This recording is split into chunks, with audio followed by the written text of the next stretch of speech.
Donc, nous allons lire dans Matthieu au chapitre 7, puis on lit à partir du verset 21. Puis on pourrait lire jusqu'au verset 4 du chapitre 8. Donc, je commence la lecture. C'est Jésus qui parle en disant « Ceux qui me disent « Seigneur, Seigneur » n'entreront pas tous dans le royaume des cieux, mais celui-là seul qui fait la volonté de mon Père qui est dans les cieux. Plusieurs me diront en ce jour-là, Seigneur, Seigneur, n'avons-nous pas prophétisé par ton nom? N'avons-nous pas chassé des démons par ton nom? Et n'avons-nous pas fait beaucoup de miracles par ton nom? Alors je leur dirai ouvertement, je ne vous ai jamais connus, retirez-vous de moi, vous qui commettez l'iniquité. C'est pourquoi quiconque entend ces paroles que je dis et les met en pratique sera semblable à un homme prudent qui a bâti sa maison sur le roc.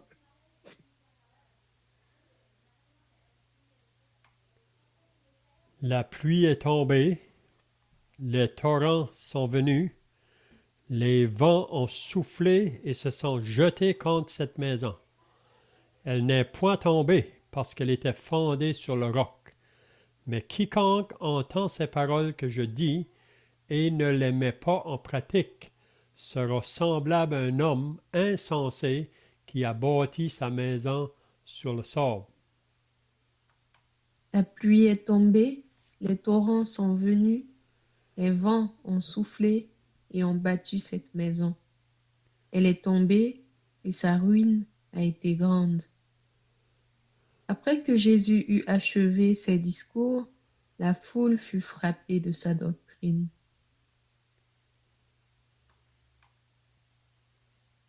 Car il enseignait comme ayant autorité et non pas comme leurs scribes. Lorsque Jésus fut descendu de la montagne, une grande foule le suivit. Et voici un lépreux s'étant approché, se prosterna devant lui et dit, Seigneur, si tu le veux, tu peux me rendre pur. Jésus étendit la main, le toucha et dit, Je le veux, sois pur. Aussitôt il fut purifié de sa lèpre.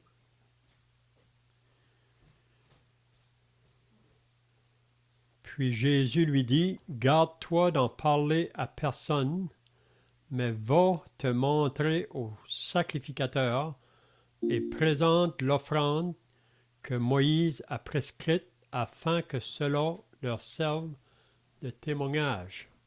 Amen. Donc, si vous étiez là la semaine passée, on avait regardé là, à partir du verset 15 du chapitre 7, que Jésus mettait en garde ses disciples contre les faux prophètes, parce qu'il a dit qu'après lui, il allait venir des faux prophètes. Donc, s'il y a des faux, c'est parce qu'il y a des vrais prophètes. Vous savez, on ne peut pas faire quelque chose de faux s'il n'y a pas quelque chose qui est vrai. Donc, il y avait des vrais prophètes qui ont été élevés par Dieu pour parler de sa part.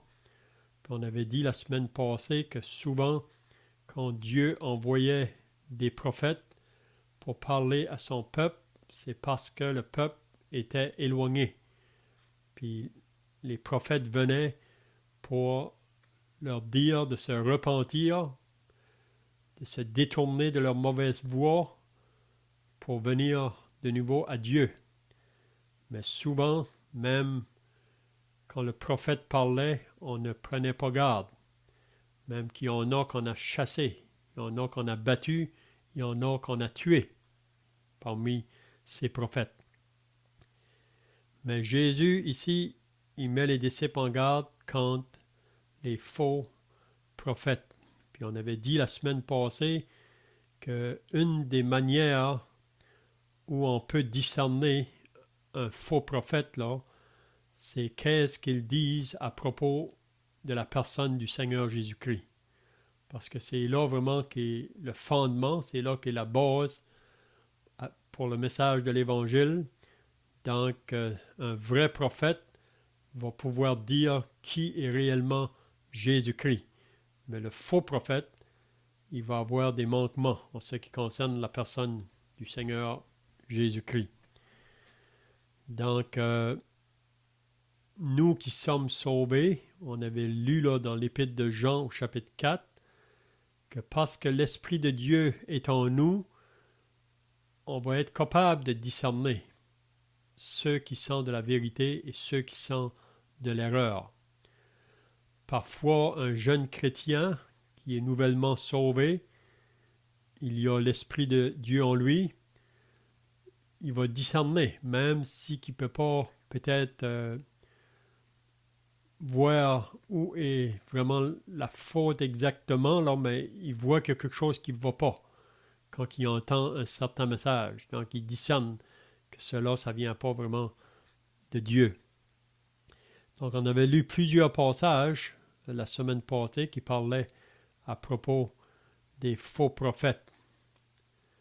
Puis Jésus disait qu'on va les reconnaître à leurs fruits. Donc, un bon arbre porte de bons fruits, un mauvais arbre porte de mauvais fruits. C'est donc à leurs fruits que vous les reconnaîtrez. Donc ici, il faut toujours se rappeler qu'on est dans le serment que Jésus a commencé au chapitre 5.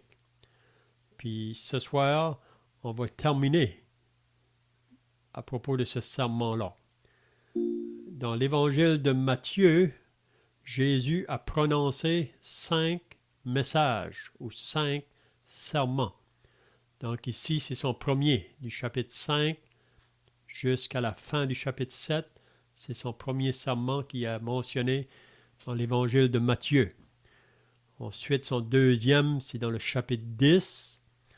Le troisième, c'est dans le chapitre 13. Le quatrième, c'est dans le chapitre 18.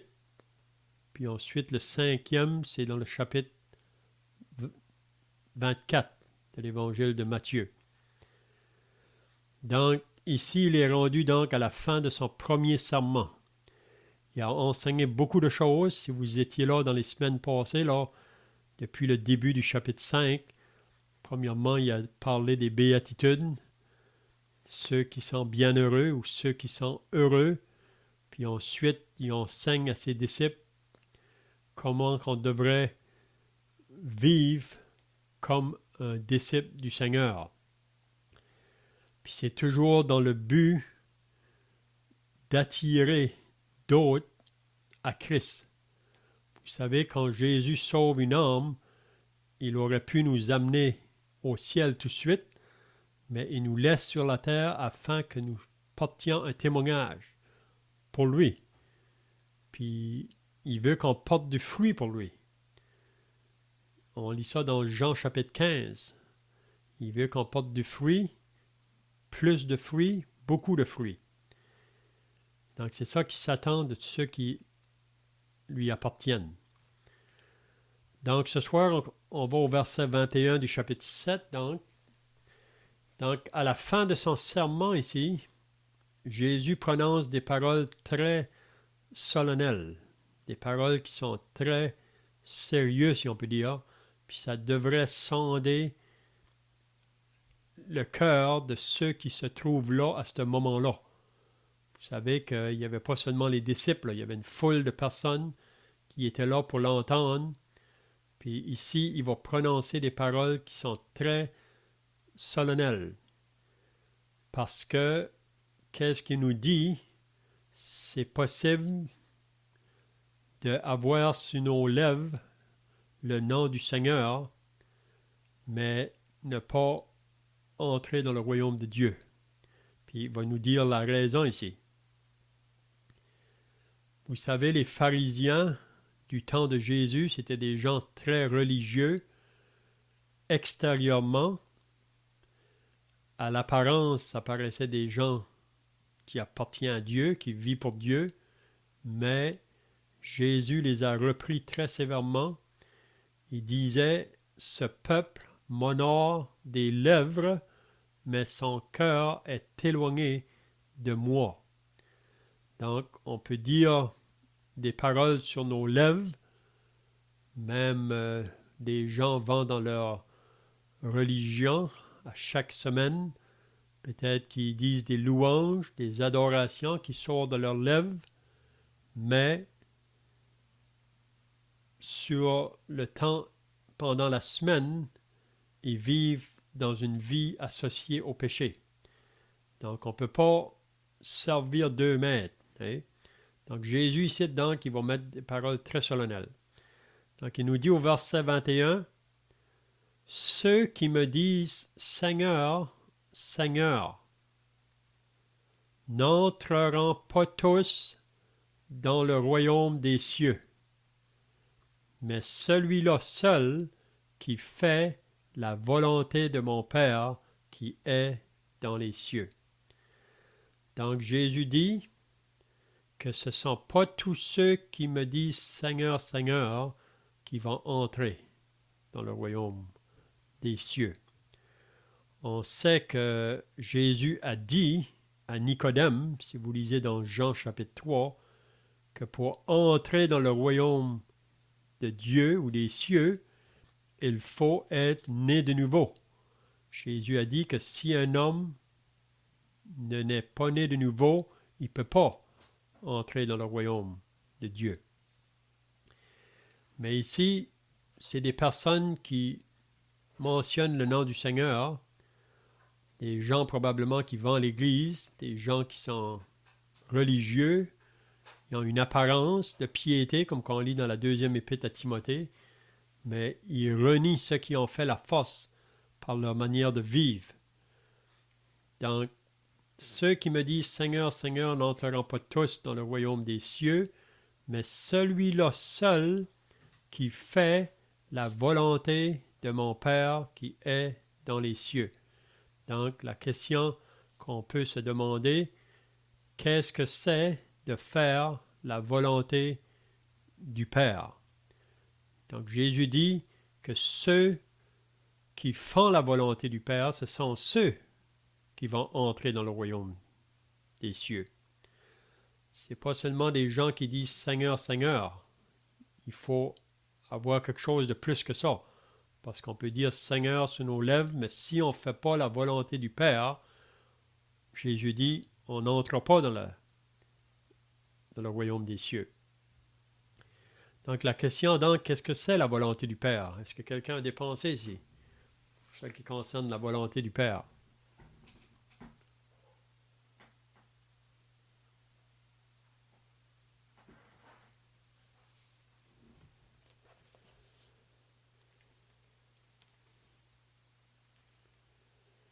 Et si vous voulez, on peut lire un passage dans l'Évangile de Jean qui nous parle à propos de la volonté du Père.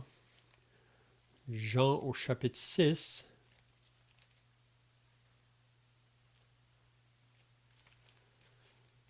Jean au chapitre 6.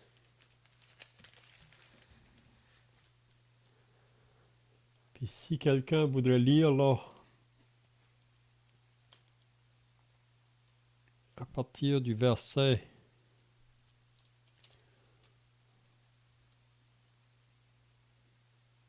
peut-être 39 et 40, si quelqu'un veut lire le verset 39 et 40 du chapitre 6 de Jean.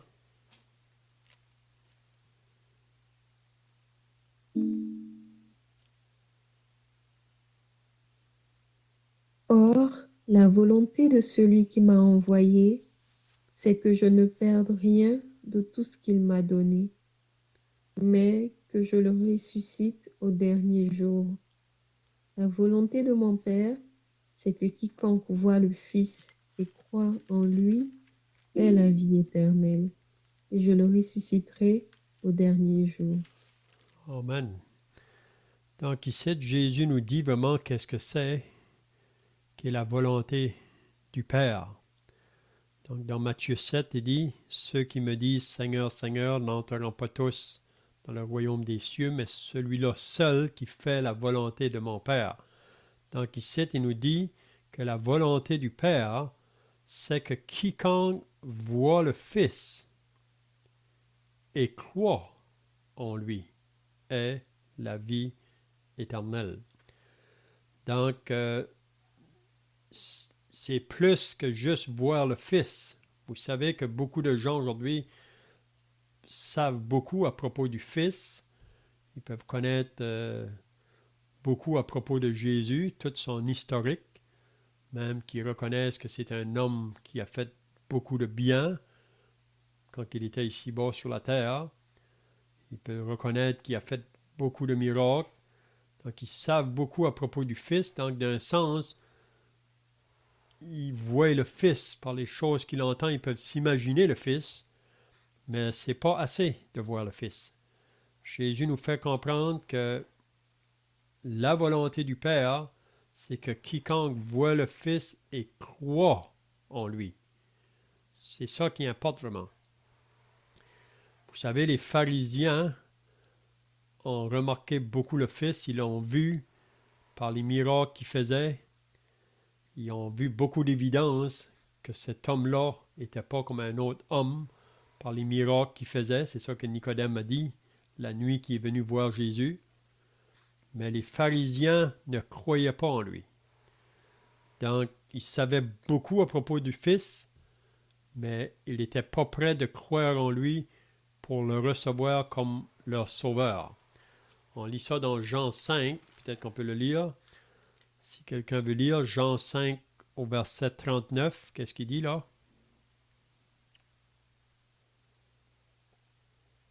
Jésus dit, vous sondez les Écritures parce que vous pensez avoir en elles la vie éternelle.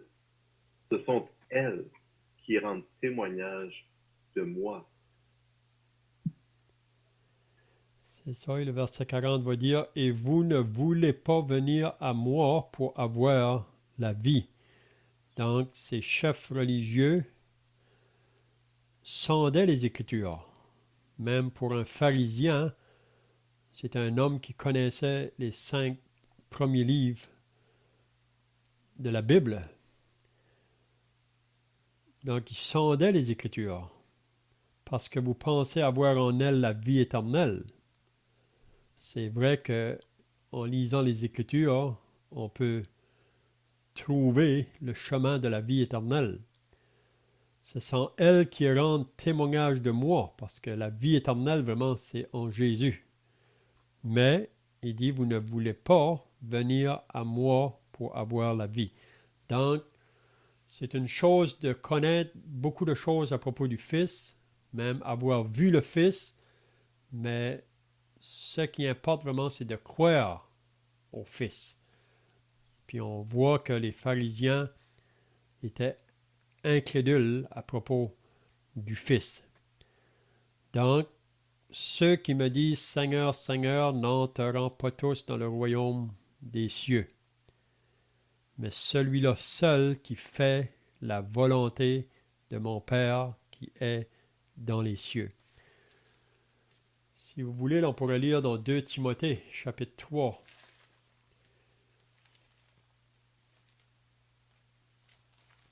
2 Timothée au chapitre 3. Paul, en écrivant à Timothée ici, il parle de la condition des derniers jours. Puis on lit à partir du verset 1. Peut-être qu'on peut aller lire à partir du verset 1 là, jusqu'au verset 5. Donc il dit au verset 1, « Sache que dans les derniers jours, il y aura des temps difficiles. » Puis là, il nous donne la raison pourquoi. « Car les hommes seront égoïstes, amis de l'argent, fanfarons, hautains, blasphémateurs, rebelles à leurs parents, ingrats, irréligieux. »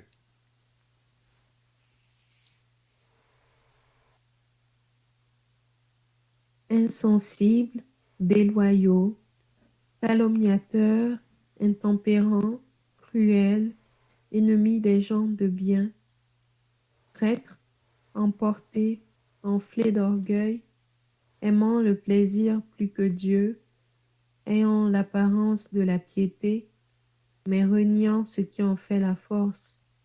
Éloigne-toi de ces hommes-là. Amen. Donc ici, c'est bien de remarquer, ces gens-là que Paul décrit, leur vie, il dit ayant une apparence de piété. Donc, à les regarder, ils ont l'apparence des personnes qui vivent une vie attachée à Dieu extérieurement, mais ils renient ceux qui ont fait la force. Éloigne-toi de ces hommes-là. Donc, on pourrait dire les gens religieux, si on peut dire, les gens du dimanche. Vous savez, le dimanche, on prie, on adore, on loue, et avec des lèvres, mais le reste de la semaine, on vit notre vie comme tout le monde, dans la vie du péché.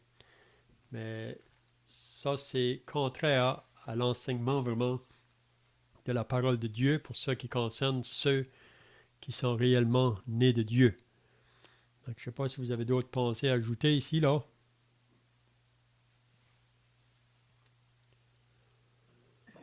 Je trouve, Léon, que tu as bien apporté le passage en mettant l'accent que à la volonté du Père, c'est croire en Jésus. Et que beaucoup de gens peuvent déclarer dans leur religion croire en Dieu, à la limite même croire au Dieu de la Bible. Donc, comme en fait, c'est ce que croyaient les pharisiens, ils croyaient dans le Dieu de la Bible. Mais il y a une grande confusion face à ces choses-là. D'ailleurs, on a déjà étudié ensemble et regardé dans 2 Pierre, et on y lit au verset 1er du chapitre 2 de 2 Pierre, il y a eu parmi le peuple de faux prophètes, il y aura de même parmi vous de faux docteurs, qui introduiront des sectes pernicieuses et qui, reniant le maître qui les a rachetés, attireront sur eux une ruine soudaine. Donc, ils introduisent des sectes et pourtant il est écrit qu'ils renient le maître. Donc, c'est exactement le contraire de ce que Jésus dit. La volonté de Dieu, c'est que nous croyions dans le Maître, que nous croyions en Jésus. Il est ce Maître. Et ce que Pierre nous ajoute, il dit, plusieurs les suivront dans cette dissolution et la voie de la vie sera calomniée à cause d'eux. Ce qu'il faut bien comprendre, c'est qu'effectivement, les gens, dans le texte qu'on est en train de regarder dans Matthieu, ce sont des gens qui vont dire à Jésus, mais nous avons prophétisé par ton nom. Donc, en apparence, ce sont des gens qui marchent pour Christ, qui veulent faire la volonté de Jésus, qui croient en lui. Mais en réalité, ce sont des gens qui introduisent des sectes pernicieuses. Et il nous est dit que beaucoup de gens vont les suivre, ce qui est malheureux, ce qui est fort malheureux. Jésus a dit, large est le chemin qui mène à la perdition et étroit le chemin qui mène à la vie et peu de gens y marchent. Ce qui est fort malheureux, c'est que beaucoup de gens se laissent détourner par une apparence de piété, comme le mentionnait Léon. Les gens sont trompés par ce qui leur semble être conforme au christianisme. Parce qu'ici, il faut bien entendre et comprendre que particulièrement, Jésus adresse des gens qui croient en Dieu, certainement, et donc, de croire en Dieu, c'est pas suffisant. Et en plus, c'est des gens qui disent croire en Jésus. Et donc, ce sont des gens qu'on appellerait des chrétiens. Des gens qui croient en Christ. Ils ont prophétisé dans le nom de Christ. Mais ce sont des faux. Ce ne sont pas des véritables. Il faut bien voir, il faut bien comprendre que ce qu'ils annoncent en surface semble conforme à ce que la Bible dit. Mais dans la réalité des faits, ils détournent les gens de la vérité. Et la vérité, elle est selon Christ.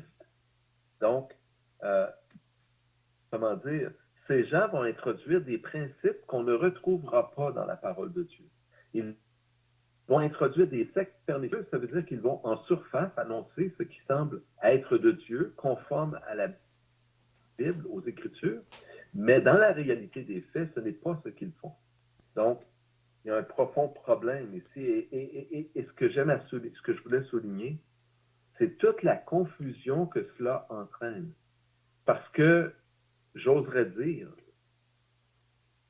permet que même la religion, entre guillemets, chrétienne, on va dire officielle, telle que la plupart des gens regardent et observent et pensent être conformes à la vérité de Dieu ou au véritable christianisme ou au christianisme biblique, ce sont toutes des expressions synonymes.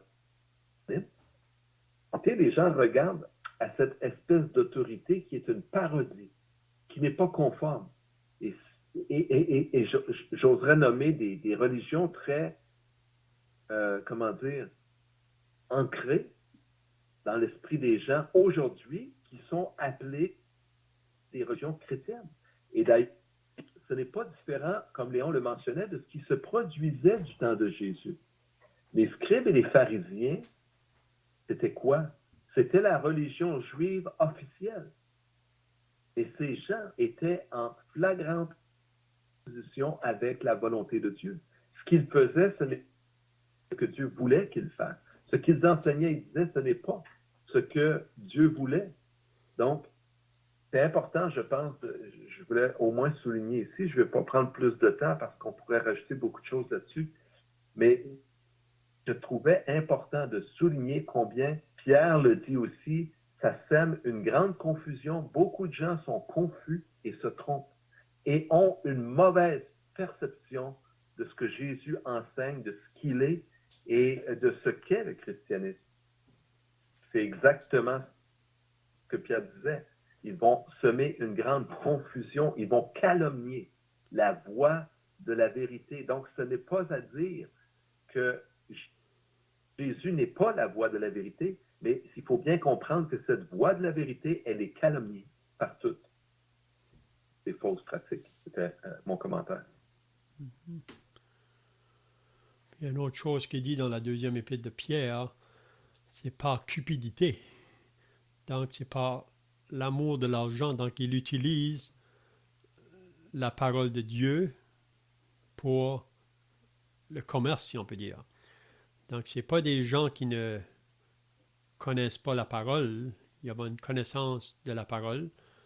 Et comme le faux prophète pouvait citer des passages de la parole, ou le faux docteur, mais vraiment, c'était pour leur motif à eux, leur propre intérêt. Donc ici, c'est pour ça que Jésus dit, là, plusieurs me diront en ce jour-là, donc au jour du jugement. Il y a des personnes qui diront, Seigneur, Seigneur, n'avons-nous pas prophétisé par ton nom? Donc on voit des personnes ici, au jour du jugement, qui vont dire, Seigneur, on a prophétisé par ton nom. Ils vont dire aussi, n'avons-nous pas chassé des démons par ton nom? Donc, on voit une grande puissance qui était associée à ces gens-là, mais ce n'était pas la puissance de Dieu. C'était vraiment la puissance des mauvais esprits. N'avons-nous pas chassé des démons par ton nom et n'avons-nous pas fait beaucoup de miracles par ton nom? Donc, il ne faut pas être trompé par les miracles. Vous savez que beaucoup de gens aujourd'hui, comme dans le temps de Paul, ça nous dit que les Juifs cherchent les miracles. Les Grecs cherchent la sagesse, des choses qui sont frappantes à l'œil, mais il faut faire attention que tous les miracles qui sont faits ne viennent pas tous de Dieu. Même Jésus a dit dans Matthieu 24 qu'il s'élèvera des faux Christ et des faux prophètes et qui feront des miracles dans le but de séduire. Si c'était possible, même les élus, ça dit. Mais on sait que ce n'est pas possible. Donc, l'Antichrist, quand il va venir, si vous lisez dans 2 Thessaloniciens 2, c'est un homme qui va faire des grands prodiges, des miracles, des signes. Un homme très puissant. Il va être accompagné du diable, vraiment. Donc, qu'est-ce que Jésus va dire à ces personnes-là? Alors je leur dirai. Donc, c'est vraiment des paroles très sérieuses ici. Alors je leur dirai ouvertement, je ne vous ai jamais connu. Donc Jésus dit pas, je vous ai connu une fois, maintenant je ne vous connais pas, je ne vous connais plus. Non, je vous ai jamais connu. Il n'y a jamais eu un jour dans la vie de ces gens-là qui ont venu à Jésus pour le connaître ou pour le recevoir comme Seigneur et Sauveur. Ils avaient le nom de Seigneur sur leurs lèvres, mais ils ne le connaissaient pas comme Seigneur et comme Sauveur. Puis qu'est-ce que Jésus va leur dire? Retirez-vous de moi, vous qui commettez l'iniquité. Donc c'est la raison pourquoi que ces personnes-là n'entreront pas dans le royaume de Dieu. Et c'est parce que leur vie n'a jamais été transformée. Leur vie n'a jamais été régénérée. Donc, c'est la raison pourquoi ils peuvent dire le Seigneur d'un côté, mais dans l'autre côté, ils continuent à vivre dans la vie du péché. Et donc, vous qui commettez l'iniquité, ça veut dire que on fait des choses au nom du Seigneur, mais on continue dans la vie du péché. Donc, c'est pour ça que Jésus va leur dire, je ne vous ai jamais connu.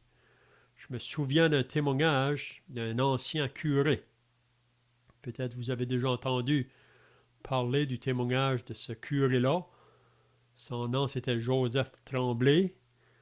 Puis cet homme-là était bien donné là, dans la religion qu'il connaissait.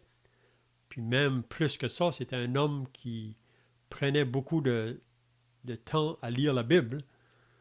Puis c'est qu'un jour, quand il était en mission là, au Chili, ça dit, un soir qu'il allait donner un serment à ses paroissiens, ça nous dit que le titre de son message, c'était l'hypocrisie religieuse.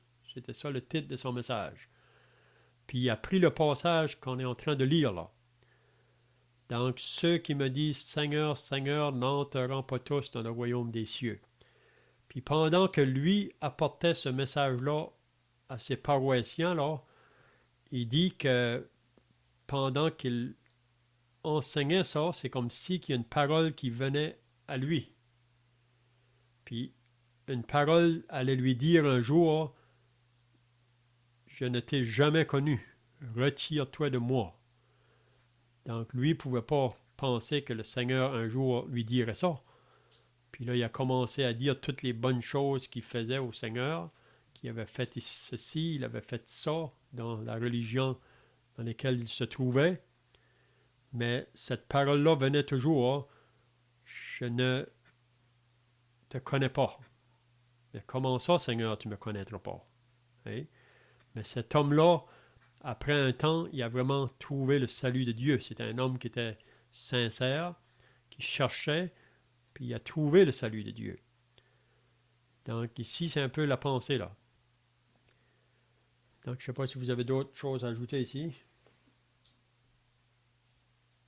Si quelqu'un a des questions. En fait, dans l'exemple que tu donnes de ce, on va dire cet ex-curé,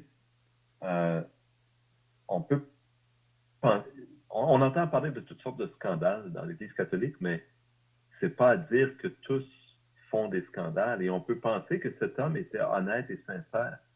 Mais malgré son honnêteté et sa sincérité, et malgré sa bonne vie, on peut penser qu'il avait ce qu'on appellerait une vie religieuse, une bonne vie. Il n'était pas nécessairement, comment dire, ouvertement ou volontairement hypocrite. Son message était sur l'hypocrisie, donc il ne se croyait ou ne se voyait pas comme un hypocrite. Et ce qu'il faut bien saisir ici, c'est pas tellement la question de comment cet homme se percevait, mais comment Dieu le voyait. Parce qu'il nous a dit, le Seigneur a dit, on l'a lu dans le passage, là, je ne vous ai jamais connu, retirez-vous de moi, vous qui commettez l'iniquité. Et on pourrait se poser la question, est-ce que vraiment cet homme commettait l'iniquité? Est-ce qu'il rentre dans la catégorie de ces gens? En fait, je ne rentrerai pas dans le détail de la vie de cet homme. Léon nous a parlé un peu de son témoignage, et si on écoutait le témoignage de cet homme, on verrait que lui-même a reconnu qu'il était pécheur et qu'il était coupable. Mais en réalité, il faut bien voir et comprendre que nous sommes tous pécheurs. C'est ce que la Bible dit. Nous sommes tous coupables. Et donc, si nous sommes tous coupables et pécheurs, qui de nous pourrait se présenter devant Jésus sans que Jésus vous puisse dire, retirez-vous de moi, vous qui commettez l'iniquité. Donc, il semble y avoir un problème, et c'est de cette confusion dont je voudrais parler encore une fois, qui est dans le fait que Léon a clarifié, contrairement à ce que les gens pensent. Léon a dit et clarifié avec le verset dans Jean 6, Jésus a dit, la volonté de Dieu, du Père, c'est que vous croyez en celui qui l'a envoyé, et vous croyez en moi, croire dans Christ. Donc, si on lit le passage ici, sans tenir compte de l'ensemble de l'enseignement de la Bible, on pourrait penser que les œuvres, ou ce que la volonté du Père, c'est qu'on fasse ce qui est bien. Que la volonté du Père, c'est que nous fassions, en d'autres mots, des bonnes œuvres. C'est ce que ce curé faisait, là, si vous comprenez le témoignage que Léon a donné. Et cette confusion, on peut la considérer dans une certaine mesure comme normale. C'est ce que les gens vont tendre à penser naturellement. Cependant, ce que je veux souligner, c'est qu'il n'est pas question, pour être sauvé, de combien de bonnes œuvres on a fait. C'est est-ce que nous avons péché devant Dieu? Et la réponse pour tout le monde, elle est oui. Nous avons tous péché devant Dieu, donc nous serons rejetés tous devant Dieu, sauf si nous croyons en Jésus, parce qu'en croyant en Jésus, la Bible nous dit, Dieu nous dit, Jésus nous annonce que nos péchés sont pardonnés, sont expiés. Et ça veut dire quoi? Ça veut dire que nous n'avons plus de péché. Ça ne veut pas dire que nous ne sommes plus pécheurs, même en étant chrétiens. Aujourd'hui, en croyant en Dieu, la Bible nous enseigne que même en étant chrétiens, nous sommes encore pécheurs et que nous allons encore pécher. Et il faut comprendre que c'est un cul-de-sac duquel on ne pourra jamais sortir. Donc, on va toujours être condamné, j'essaie d'être clair, c'est une pensée qui sème beaucoup de confusion. On va toujours commettre des péchés, même si on est chrétien. Cependant, on est purifié de nos péchés. On est lavé de nos péchés et notre volonté sincère, nous croyons en Jésus-Christ et donc nous voulons accomplir sa volonté et ne point pécher, tout en sachant que nous n'arriverons jamais parfaitement à faire cela. Donc, enfin, je ne sais pas si c'est clair ce que j'essaie de dire à vos yeux. Là. Je ne sais pas exactement qui écoute non plus ces paroles, mais je vais m'arrêter ici, là, mais c'est un point qui tient beaucoup à cœur parce que moi-même, j'ai été confus avec cette vérité. À un certain moment dans ma vie, je croyais être une bonne personne. J'étudiais pour devenir ingénieur. Je voulais me marier, fonder une famille. J'avais reçu de mes parents des bonnes valeurs, des valeurs chrétiennes. J'étais dans ce monde chrétien.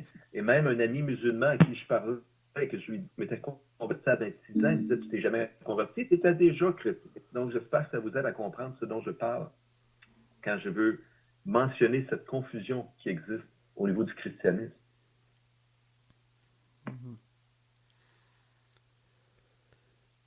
C'est bien. Donc, juste après ça, Jésus va dire, c'est pourquoi.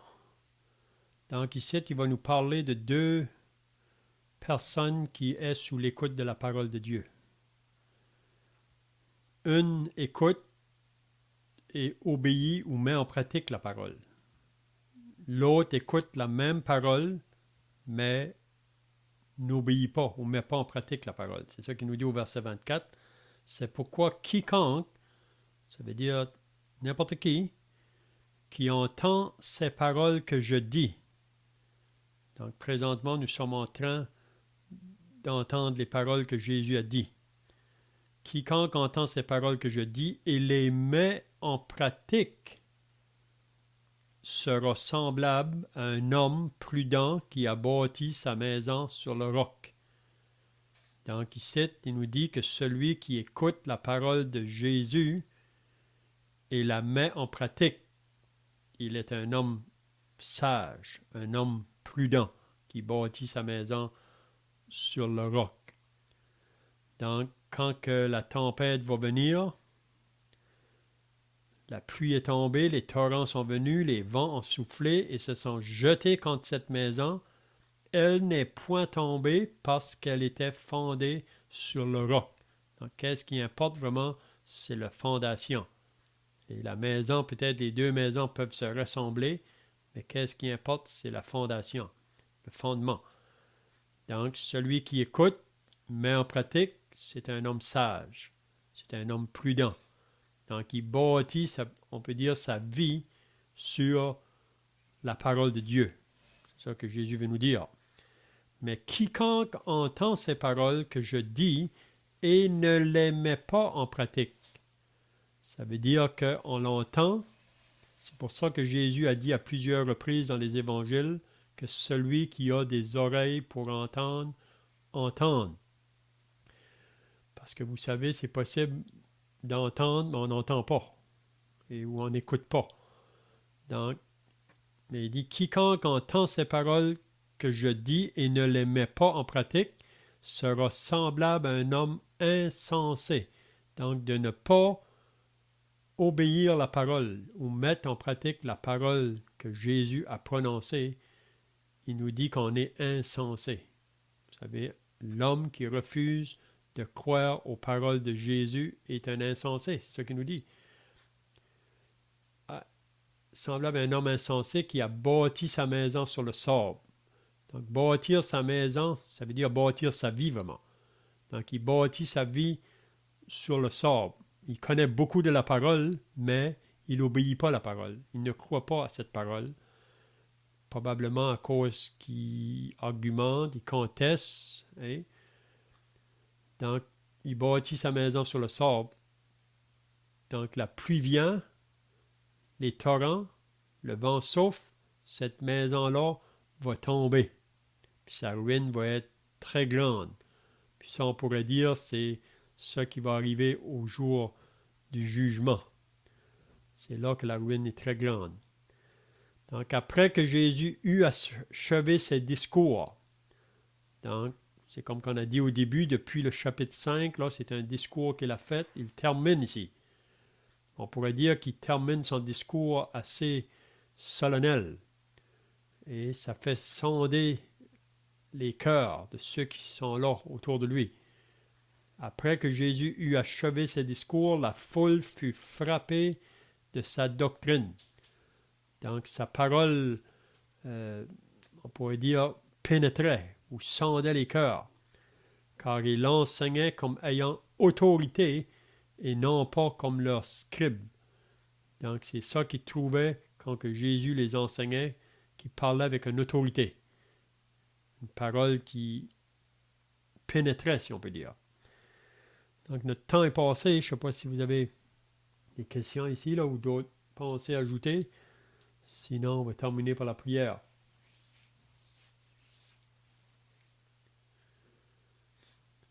On n'élaborera pas là-dessus, Léon, mais il est toujours nécessaire de préciser peut-être que de croire en Jésus, ça implique aussi de faire la volonté de Dieu. Donc, les deux ne sont pas dissociables d'une certaine façon. Mais il ne faut pas mettre la charrue devant des bœufs. C'est comme l'expression consacrée. Ce qui veut dire qu'on ne doit pas essayer d'aller au ciel en méritant notre ciel, en faisant des bonnes œuvres.